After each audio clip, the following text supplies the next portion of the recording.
The question here is, what is dimensional homogeneity? Here's what dimensional homogeneity means. An equation is said to be dimensionally homogeneous if the quantities on both sides of the equation have the same dimensions. Also implied in the statement is that the additive terms in an equation must all have the same dimensions. For example, in fluid mechanics, you will learn an equation called Bernoulli equation. In Bernoulli equation, you will define what is known as the energy per unit weight.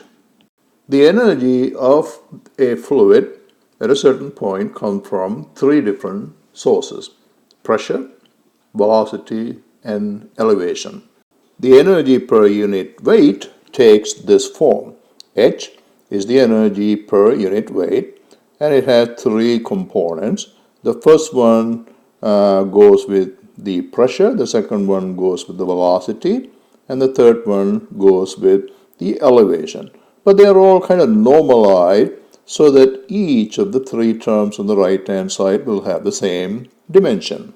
This particular form of the energy equation is called the head form. The first term is called the pressure head, the second term is called the velocity head, and the third term is called the elevation head. Let's take each of the term and analyze it to see what exactly its dimension. Let's start with the pressure head. The pressure head is defined as pressure divided by density times gravity. We know pressure is force divided by area, right? But we just learned in Newton's law that force is mass times acceleration.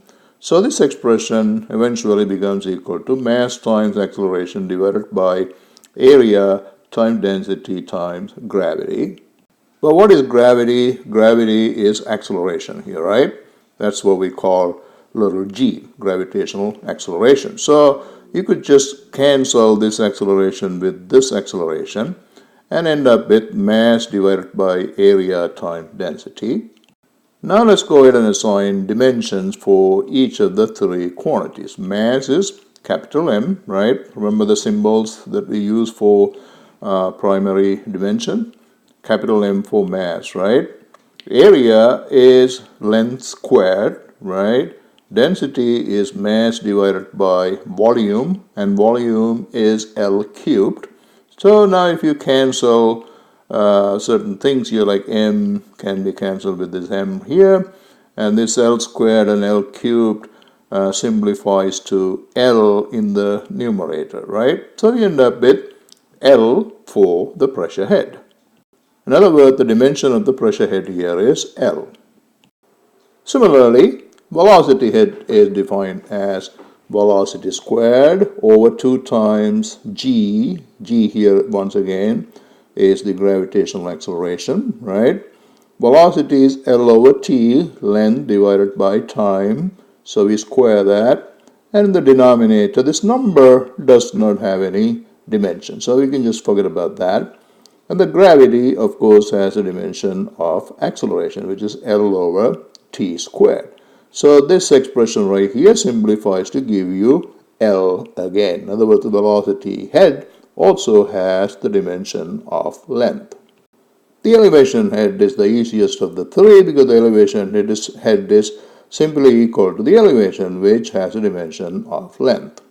So each of the three terms on the right side has the same dimension of L. The quantity on the left side, little h, is supposed to be the energy per unit weight. Remember you learned in physics that energy equals work, right? What is work? Work is force multiplied by distance. So little h then becomes force times distance divided by weight. But what is weight? Weight is force, right? And therefore you could simply cancel these two quantities instead of having to go through the details of dimensions for them. I mean, you could do that too. So you'll end up with the same result. But this is simpler. So you cancel this force with this force and end up with a dimension of L for the left side. So you can see all four terms on this equation have the same dimension of length L. And therefore, this equation is a dimensionally homogeneous equation. It doesn't mean that all equations you will run into in engineering are dimensionally homogeneous. You will run into some empirical equations in fluid mechanics that are not dimensionally homogeneous. If an equation is not dimensionally homogeneous, you're going to have to stick to the system of units in which the equation was developed.